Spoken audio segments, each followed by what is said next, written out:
Selamat pagi Pak Yohanes, salam sehat. Selamat pagi, selamat siang, selamat tangguh. Baik, salam tangguh juga Pak Yohanes. Ini terkait dengan dua dusun yang sumurnya terkontaminasi air laut. Bisa diinformasikan seperti apa update kondisinya saat ini Pak Yohanes?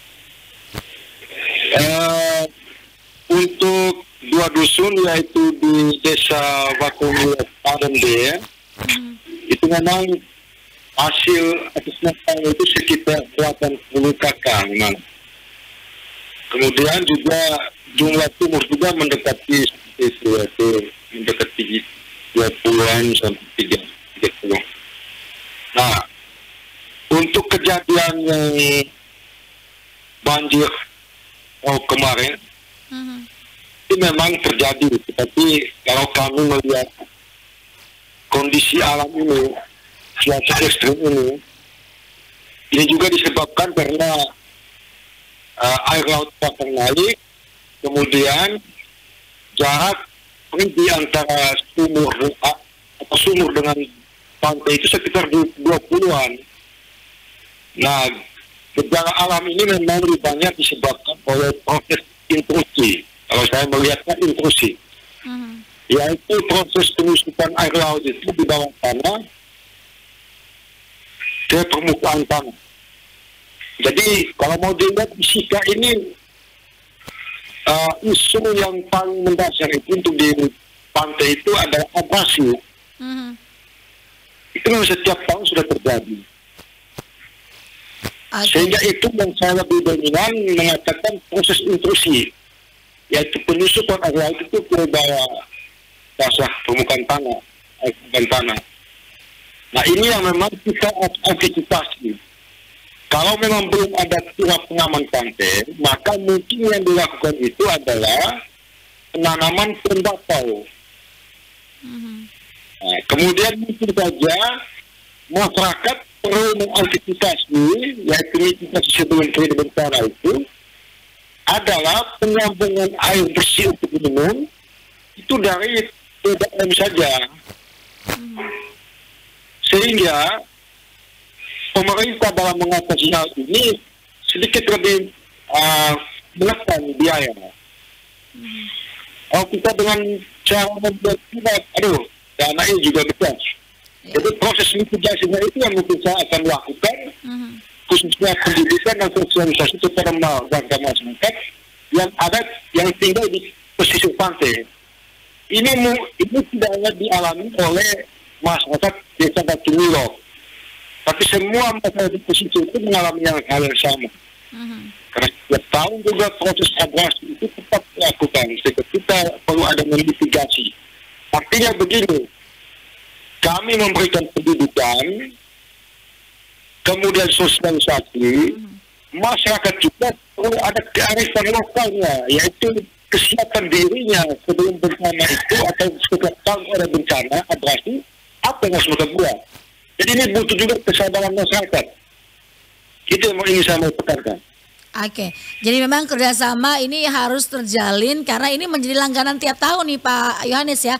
Hampir setiap tahun kita tahu Sika ini juga berada di banyak daerahnya dekat bibir pantai ya. Ini juga menjadi sebuah konsekuensi yang harus dihadapi oleh masyarakat setempat ya. Iya. Oke. Nah, ini terkait dengan sekitar 20-30 sumur yang terkontaminasi air laut.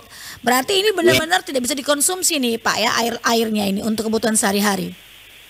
Jadi begini, ini mungkin karena gelombang pasang baik ya, bahwa permukaan air laut lebih tinggi daripada air tinggi ya toh. Ini mungkin hal yang fenomena alam yang sering setiap tahun pada musim atau pada bulan yang sama itu terjadi. Ya. Oleh karena itu, masyarakat tadi yang saya tekankan itu adalah bagaimana kesiapan mereka. Kita akan menghimbau, kita juga akan membantu air minum. Pemerintah desa juga saya lihat sudah mulai dengan pembelian tangki air, fiber penampung air. Nah. Tetapi dan kami juga akan melihat kondisi ini lebih banyak mitigasinya. Tetapi untuk pencegah itu kita akan lakukan. Baik. Jadi karena itu upaya kita juga adalah nanti kita akan datangkan drop air minum bersih. Hanya perlu juga kita siapkan wadah penampungan.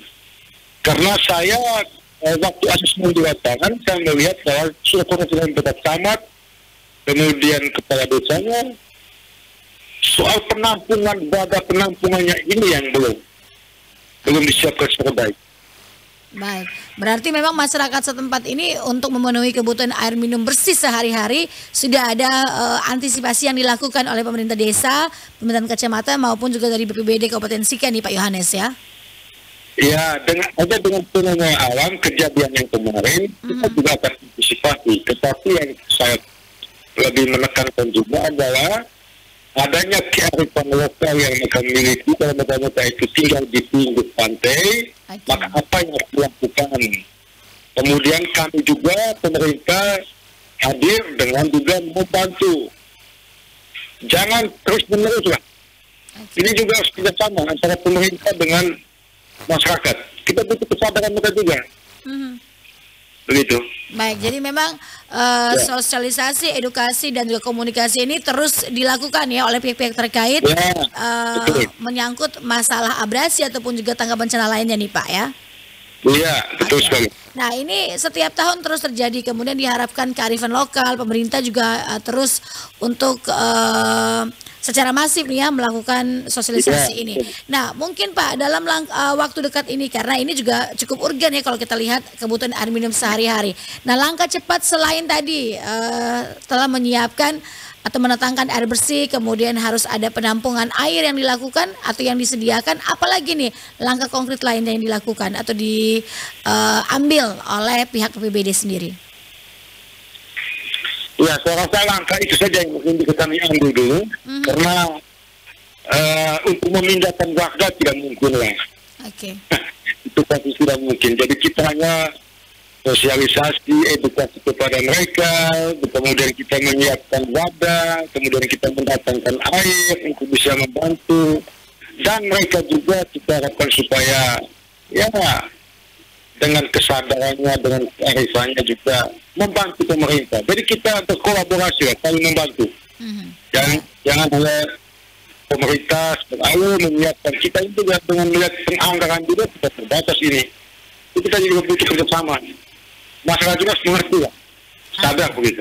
Baik, yang terakhir Pak Yohanes, apa himbauannya? Ini masih dengan cuaca yang tidak menentu ya, bisa saja terjadi abrasi lain, entah itu di desa Watu Milk ataupun juga desa-desa lain yang ada di Sika. Ya, memang abrasi di Sika itu tinggi, di pantai selatan, di pantai utara, mulai dari Talibura, saya juga kemarin ke Dusun Henga, kemudian juga saya sampai ke Majapanda, kemudian sampai juga di Pulau Sukun, kemudian di Palu'e. Himbauan saya itu adalah waspada. Ketika angin kencang, ketika gelombang naik, gelombang pasang, bagaimana? Kita harus selalu siap siaga. Artinya bahwa mereka yang ada di pinggir pantai tentunya mengenal ketika ada cuaca ekstrim, bagaimana apa yang saya harus siaga. Kami selalu mengingat siaga, kemudian juga bersihkan lingkungan, ya. Kemudian kita juga minta supaya pohon-pohon yang ada di sekitar rumah mungkin bahannya ditebang, jangan sampai angin kencang datang itu pohon tumbang di satu rumah. Nah ini kita semua sosialisasi indah ini supaya dalam rangka dampaknya itu bisa ditekan, dampak daripada atau kerugiannya itu yang bisa kita tekan. Dengan itu yang mungkin saya bisa himbau. Kita selalu menghimbau kita. Ya. Baik, nah Pak Yohanes ini 30 sumur masih belum bisa dikonsumsi, kira-kira nih apakah ada tenggat waktu misalnya setelah cuaca membaik kemudian sumurnya ini bisa normal kembali sehingga bisa digunakan kembali, apakah ada tenggat waktu ataukah memang ini tergantung fenomena alam ini sendiri nih Pak? Saya rasa begini, adaptasi mereka itu penting sekali. Kenapa? Saya juga orang pulau kok. Tidak mungkin ada sumur yang di pantai tidak asin. Ini kan hanya membesar-besarkan saja menurut saya. sumur di pantai itu pasti asin lah. Oke. Ya, sehingga paling tidak untuk konsumsi minum yang ya sudah kita bantu minum. Sementara sumur yang ada itu ya sudah tidak mungkin kita gali baru lagi karena dia dekat pantai. Oke. Yang kita imbau itu adalah ya gunakan untuk makan untuk sumur air asli ya sudah digunakan untuk mandi, cuci, untuk air bersih ya kita datangkan air hemat air bersih itu. Jadi itu saja yang kita bisa. Dan paling penting itu kerjasama dan saling memahami satu sama lain. Kesadaran antara pemerintah masyarakat itu penting. Kenapa? Kita ini masuk dalam yang namanya unsur pentahelix.